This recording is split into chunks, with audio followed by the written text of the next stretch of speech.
Hello, bonjour à tous. Hier j'ai fait une dissection avec mes élèves de 5e d'un cœur de dinde parce qu'on voit les modifications du corps lors des efforts physiques et donc on voit évidemment l'augmentation du rythme cardiaque pendant l'effort, donc il fallait qu'on voit aussi le fonctionnement normal du cœur, qu'est-ce qui se passe au niveau du cœur en temps normal, à l'effort, etc., etc. Donc on a fait cette petite dissection. Je sais que les dissections c'est pas facile pour tout le monde, vraiment je sais, sachez que pour moi c'est pareil, on n'aime pas ça, nous les profs d'SVT, les dissections, c'est pas notre délire. Mais on le fait parce qu'on n'a pas le choix, parce que ça fait partie du programme et parce que c'est quelque chose de concret. Croyez-moi bien qu'un élève qui a fait une dissection d'un cœur, au moment de refaire son schéma le jour de l'évaluation, de le légender, de le titrer, ne vous inquiétez pas qu'il aura beaucoup mieux retenu que si on avait vu simplement une vidéo ou que simplement on avait réalisé le schéma. Malgré tout, je me suis quand même filmée en réalisant cette vidéo au laboratoire. Comme ça, je vais pouvoir vous la remontrer pour ceux qui ne sont pas mes élèves, pour ceux que ça intéresse tout simplement, ou pour mes élèves qui ont besoin de re-regarder pour réviser justement. C'est de cette façon un petit peu différente que version cahier, si vous voulez, pour l'évaluation. Donc allez go, j'enfile ma blouse et puis je vais au labo et puis je vous montre ça.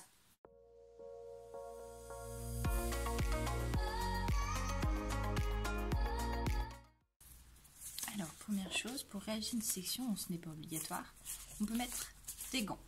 Moi, en l'occurrence, je vais le mettre, surtout vu le contexte, avec le Covid-19, etc. Je pense que c'est mieux. J'ai une paire de ciseaux assez épaisse, une pince et des sondes.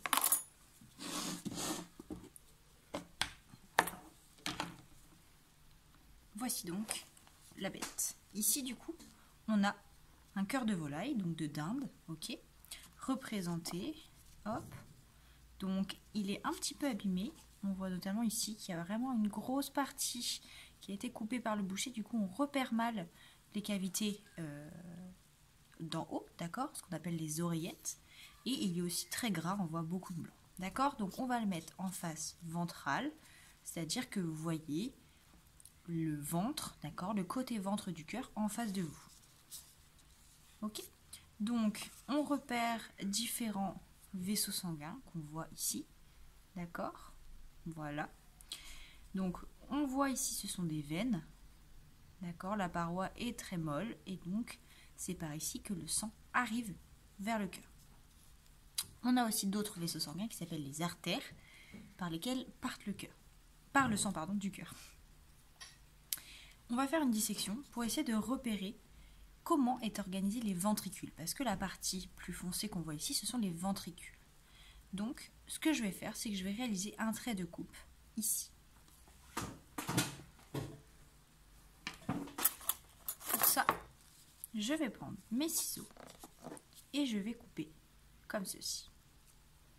Donc, voilà l'intérêt d'avoir des ciseaux assez importants, assez costauds, parce que c'est assez dur à couper. Voilà. Hop. Donc j'ai coupé le cœur en deux au niveau des ventricules. Ici on va donc pouvoir repérer les deux ventricules. On a un ventricule ici, c'est-à-dire une poche, d'accord, dans lequel se trouve le sang au niveau du cœur. Je vais vous mettre le schéma correspondant à côté, comme ça vous pouvez voir de quoi je parle.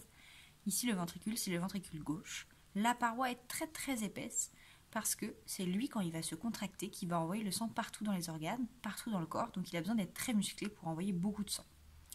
A l'inverse, ici on a un autre ventricule, d'accord, une autre cavité du cœur, mais la paroi est très très fine. Cette paroi elle est fine parce qu'en fait le sang arrive, coule tout simplement dans cette partie, il n'y a pas besoin qu'elle soit aussi musclée. N'oubliez pas que le cœur est constitué finalement de muscles, donc c'est un muscle, d'accord ?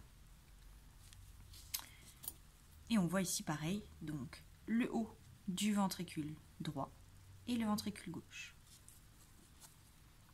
Si on essaie d'aller voir un peu plus loin, d'accord, et qu'on essaie de passer cette sonde dans la veine, on arrive, hop, de ce côté-ci, dans une première cavité, c'est pour ça que j'arrive pas à sortir la sonde, c'est l'oreillette droite. Cette oreillette droite va contenir du sang, et quand elle va se contracter, va envoyer le sang dans le ventricule droit. Le sang va rentrer au niveau de l'oreillette gauche, puis aller dans le ventricule ici.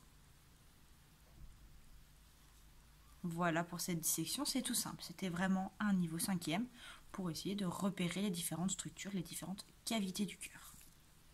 Donc voilà pour ce qui est de la dissection du cœur de dinde. Je sais, certains vont me dire c'est tout, oui, parce qu'en fait au niveau 5e c'est tout ce qu'il y a à savoir. C'est vraiment de bien repérer les différentes parties du cœur, les 2 oreillettes, les 2 ventricules et puis quelques vaisseaux sanguins qui sortent du cœur. D'accord? Pour l'instant c'est tout ce qu'il y a besoin de savoir en 5e.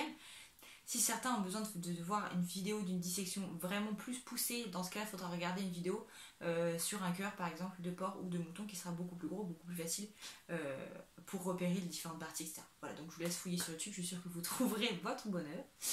Et voilà. Bon, je vous laisse, je suis désolée, c'était pas la vidéo la plus sympa du monde, mais il fallait que je la fasse. Allez, bye!